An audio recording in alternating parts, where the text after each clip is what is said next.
So in this video, I'm going to talk about the 4 paranormal life forms that we can find on the astral plane. Now, in the 12 years that I've been a paranormal medium, I've studied very closely all the signs or disturbances that I've seen on the astral plane.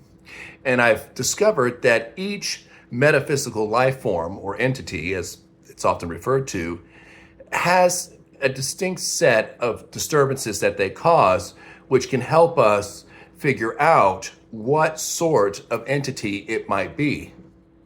So I'm going to go over the 4 life forms that are on the astral plane. The first is the spirit guide. Okay, the spirit guide is a sentient being like a human or a humanoid that guides someone on the vocation that he or she has been given the honor to exist for. Okay, and then you have the ghost or the earthbound spirit, as I like to call them, but many people call them ghosts. And a ghost is basically the remains of a once living person, like a human. And for whatever reason, they decided to stay past the 3 days where they could have walked into the light, which appears to them right after they die and are a ghost. Okay, these are the high vibrations. And now we're going to get into the low vibrations. The low vibrations would be the astral fragment. Now, the astral fragment is the most common metaphysical life form that you're going to find on the astral plane. And these resemble animals and insects. Now, they all bear a common theme, and that is, according to the Jewish scriptures, which is also found in any true religion, which unfortunately Judaism and Christianity right now are the only true religions, that they are unclean. So we're going to talk about cockroaches and crabs and foxes and cats and even other animals and insects that does not have a living counterpart on this planet, but can be found in another. And then you have the most lowest of the low vibrations, and that is the demon.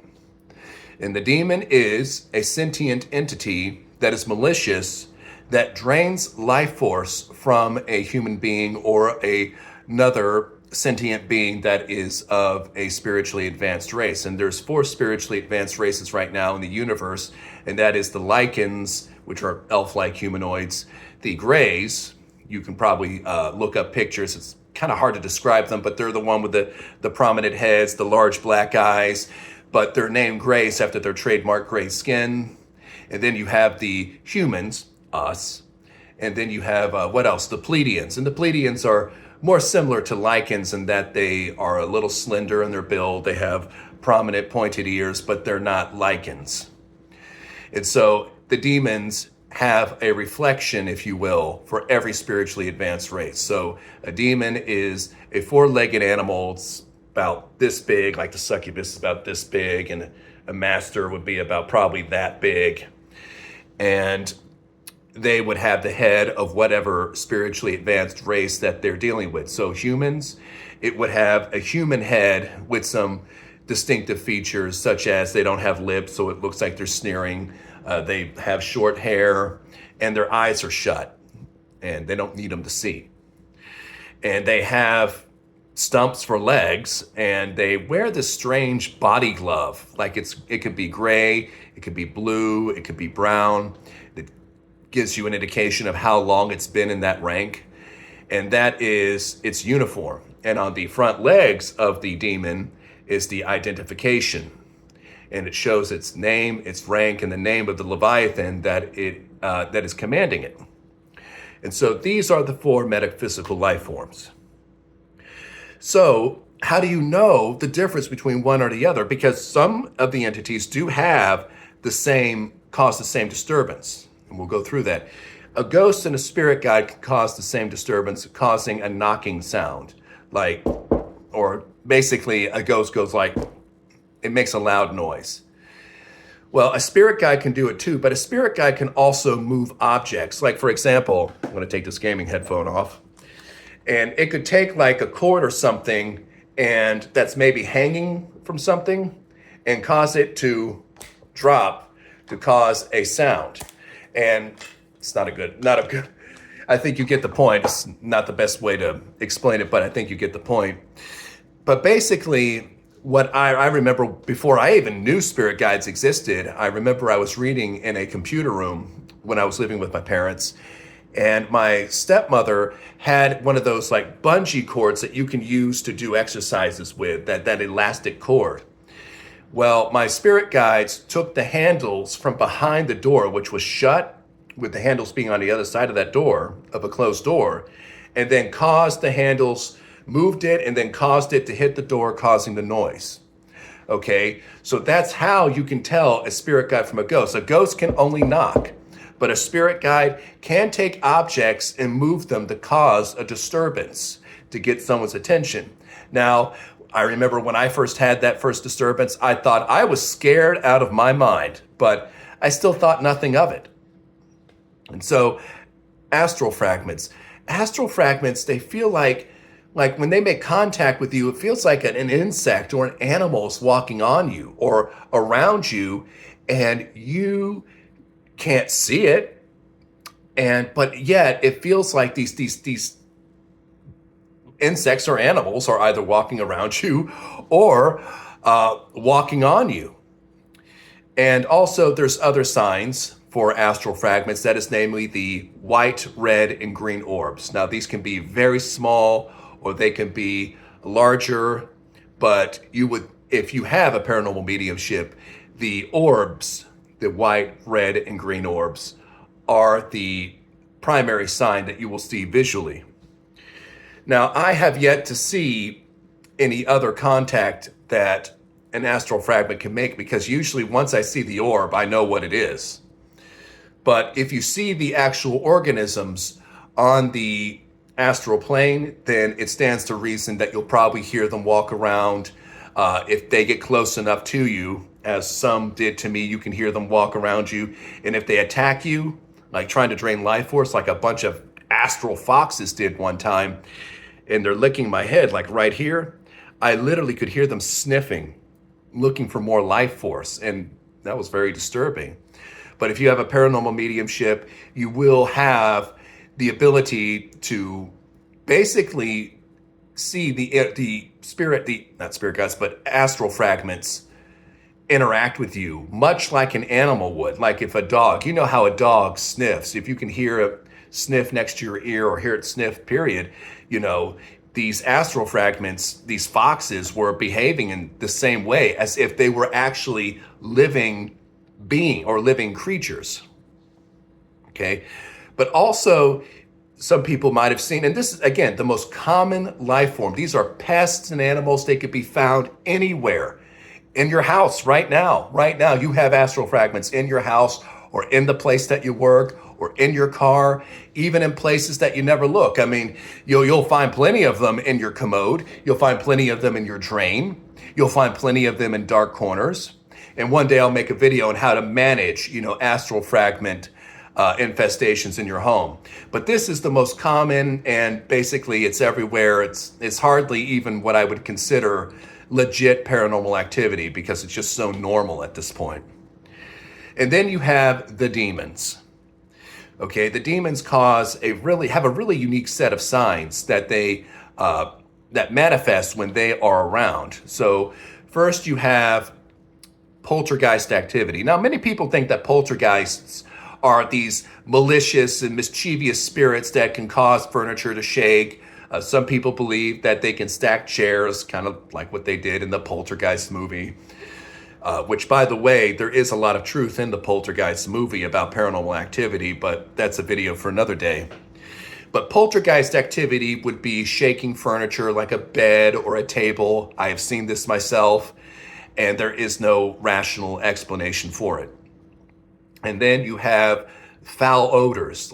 When demons go into a home, or like when they're investigating like a wandering demon, which is a demon that goes around looking for places to start a haunting, when it goes into a home, it naturally triggers an odor, a foul odor that is like rotten meat or human filth. It is, and there is no rational source of this odor. And that's another thing. And then one very weird thing is displacement. Now, when demons, like a wandering demon, which is probably the most likely demon that anyone will come into contact with that is not involved in possession, is that a wandering demon will take, or not take, but see items that appear valuable to the occupants of the house when a demon is doing an investigation to see if it's suitable for a haunting, and displace these items, meaning they will teleport them to another part of the house or somewhere on the property at random.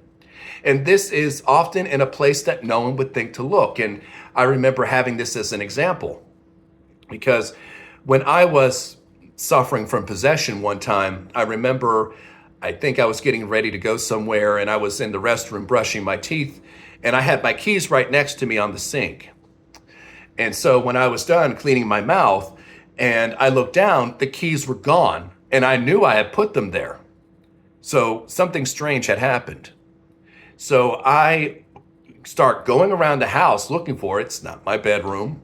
It's not in the computer room where my gaming console or laptop often are. And so I go into the living room and I find them on the floor in a random place on the floor. And why would I drop my keys on the floor? Especially when, I had them and I knew I had them on the sink. And so that's displacement.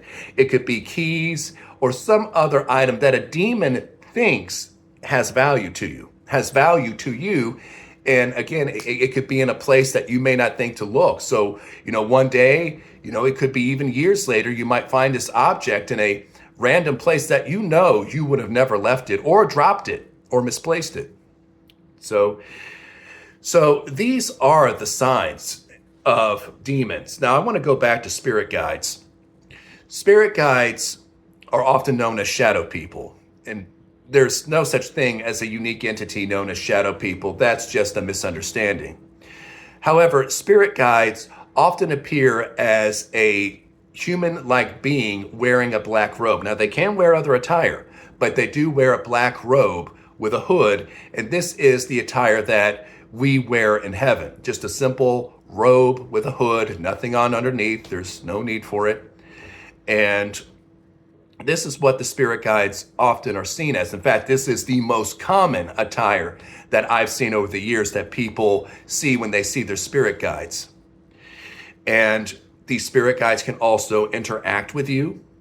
They can touch you. They can, put their hands on you. They could hug you. I mean, they can even get intimate, even sexual with you.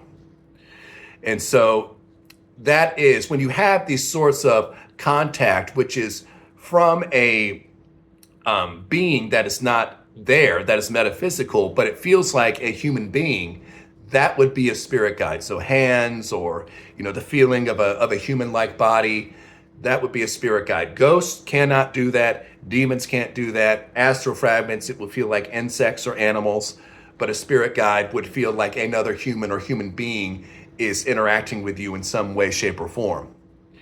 Another sign is you might see your spirit guide, which is again in the black hooded robe, but you might notice the facial features, his or her facial features is blurred out.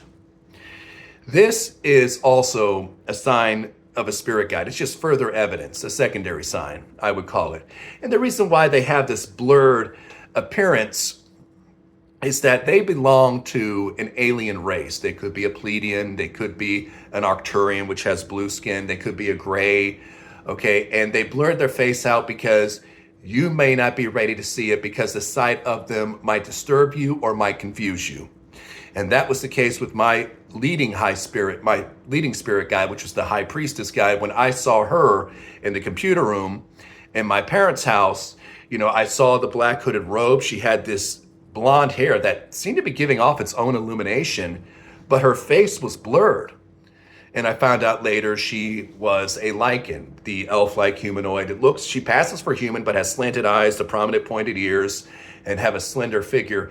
The best way to explain what a lichen looks like, if you are interested, you can look up the Warhammer 40K or just Warhammer Fantasy. I would do the Warhammer Fantasy Eldar or elves or dark elves.